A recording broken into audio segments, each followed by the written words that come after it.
leadership's not a noun, it's a verb. It's action, it's moving. And if we can understand how to go from level 1 to level 2 to level 3 to level 4 to up to level 5 in our leadership, we expand our leadership, we expand our influence, and we expand our effectiveness. So I'm ready to go. I know you're ready to go. Okay, here we go. Level 1. We're going to start at the very bottom level. This is where you start. This is where we all start. The bottom level is the position level. At level number 1, this is where we all start. We all start with a title. We all start with a job description. We all start with a position. Okay? And the key word at level number 1, the key word is rights, R-I-G-H-T-S, rights. In other words, people at level number 1 follow you because they have to. In other words, you're the boss, or you have a title, or you're the supervisor, and anybody that's under that person, they just basically follow that person. Now, this is the beginning of all of our leadership journey. We get a leadership position. In fact, people will come to me all the time. They'll say, John, I just became a leader last week. And when they tell me they became a leader last week, I know what they meant. They really didn't become a leader last week. What they really did is they got a leadership position last week. And by the way, the position doesn't make you a leader. I know a lot of people who have a position of leadership, but they're not a good leader. You know that too. You probably worked with them before. So the position doesn't make you a leader, but if you're a good leader, you can really make the position. But it's where we all begin. Now, the upside of level 1 is simple. It's a place where you and I get to shape and define our leadership. We get a leadership job, we become a supervisor, and now we begin to work on ourselves as a leader, and we begin to define who we are. That's kind of the upside. Now, let me give you the downside of level number 1. The downside of level number 1 is the people who follow you will give you the least amount of their energy and effort. In other words, if they're following you because they have to follow you, if they're following you because that's what they've got to do to get their paycheck, if they're following you because you have the position over them, if that's the case, they will always give you the very least of their time and of their ability and of their effort and of their mind. People don't like to have to follow people because they have to follow people.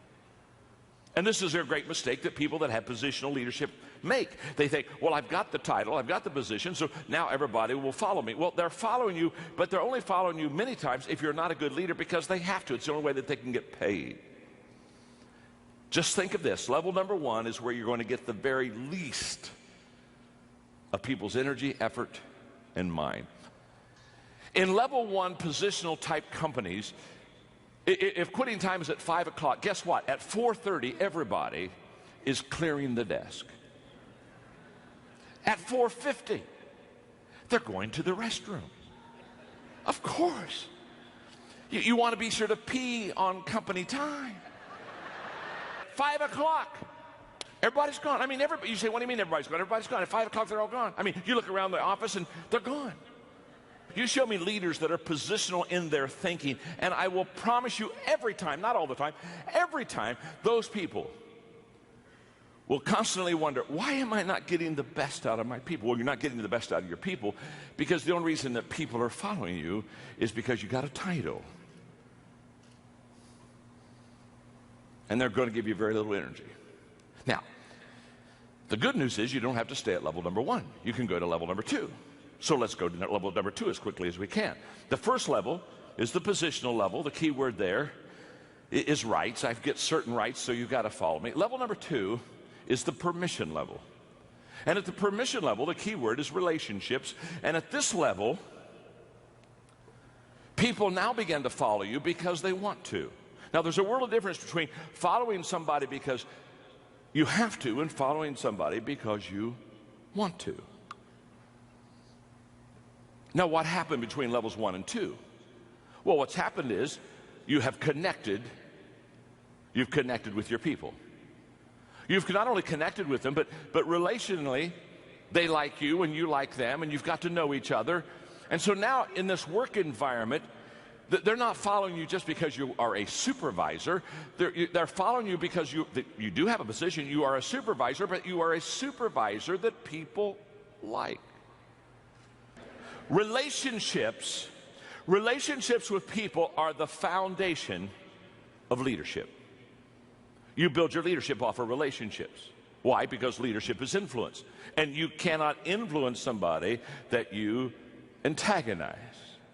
On level number 2, what happens is you begin to develop relationship skills. And let me describe the leader on level 2. The leader on level 2, they have 3 things that they do extremely well to be a relational leader. One is they listen well. In fact, they take all of their leadership cues from walking slowly through the crowd and listening. They listen well. Secondly, they observe. They're conscious about where their people are and what their people are doing, and they're constantly observing them. And thirdly, they're learning. They're learning. And then in the process of listening, observing, and learning, they have an attitude of servanthood. They know how to serve.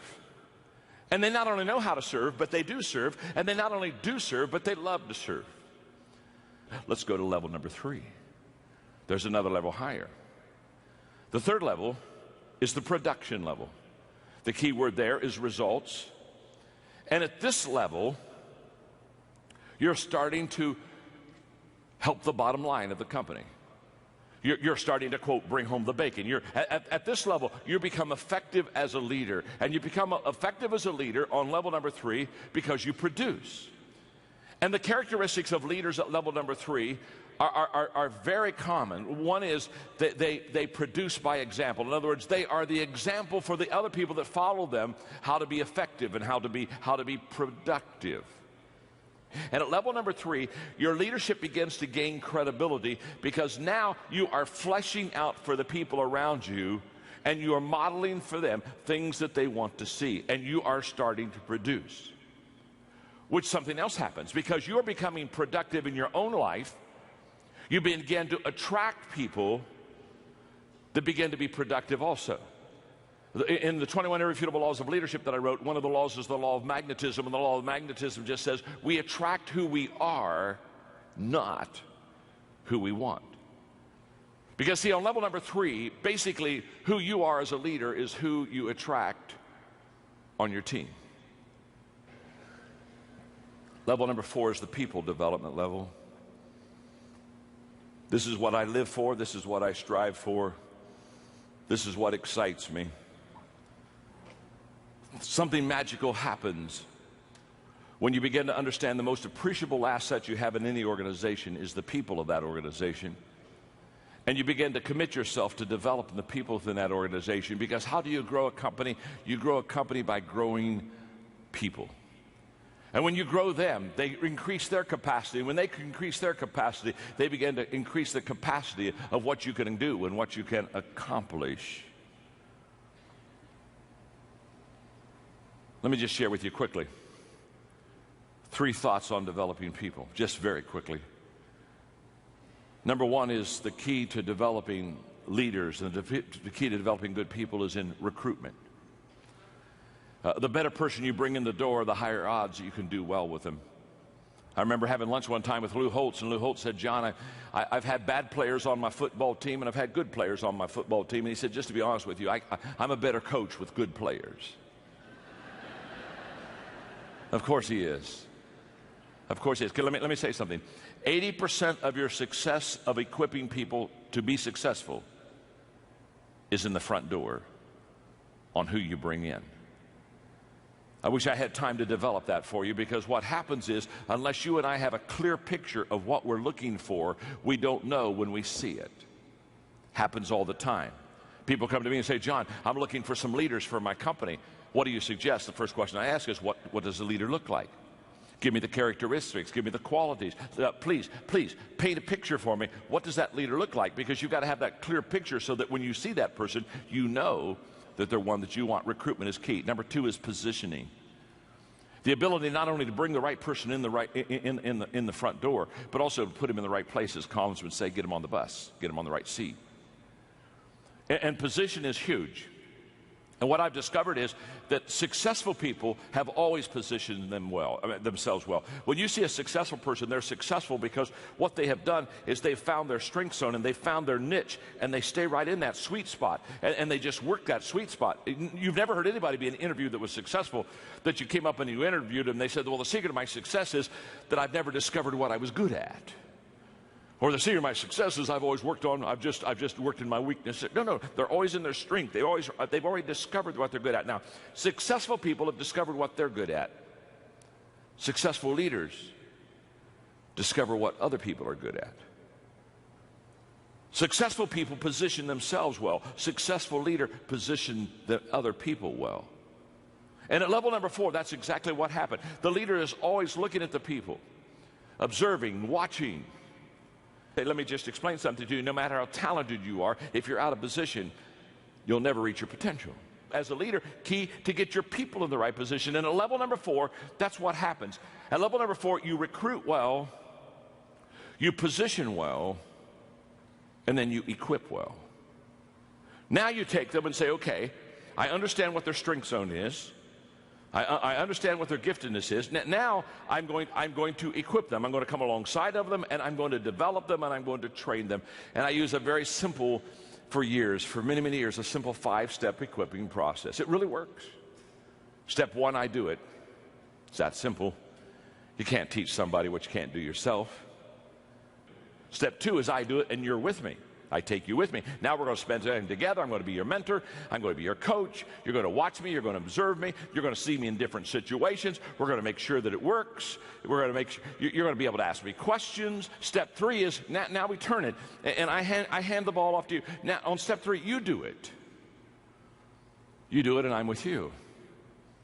Step 4 is you do it. You just do it. You don't need me anymore. You know how to do it. You do it, and you do it well. And many times people think that equipping stops at step 4, but it doesn't. There's one more step that's absolutely essential. Step 5 is you do it and somebody's with you. You've never really trained and equipped somebody until they can multiply themselves. That's where all compounding is. That's where all compounding of time, money, influence, the whole process. Compounding begins when you can train somebody who has trained somebody. That's level number 4. It's a beautiful level to be on. It's the level where you develop people. Now there's one more level. That's level number 5, the pinnacle level. The pinnacle level, the key word there is respect. You've done it so well with so many for so long that people just absolutely follow you. They follow you because of who you are, the qualities you have in your life. They follow you because of what you have done. And there's a great amount of respect. And it takes a long time to get to level number 5. Most of us aren't there. All of us would probably like to be there, but it's a lifelong journey. And what I want you to understand about the 5 levels is that's exactly what leadership is. Leadership is an always ongoing, always learning, growing process. Now here's the key. Whenever you try to cast vision with people in your organization, in your department, they don't see you based upon who you are as a person or as a leader. They see you through the 5 levels grid. And a person on level 1, when you talk about a vision, a person on level 1 sees you entirely different than a person on level number 4. The commitment level is much higher the higher you go with your people. So therefore, when you cast a vision or when you lay it out for your people and say, this is where we want to go, just understand it may be the same company, it may be in the same building, it may be the same time, it may be the same speech, but the reactions are going to be different. And the reactions are going to be different because they're on different levels with you. So take the notes, study them, apply them to your life, begin to be a student of the 5 levels of leadership. And I wish you well, because leadership is influence. Always has been, always will be. And within you, you have the power to increase that influence. God bless. Thank you very much. Have a great day.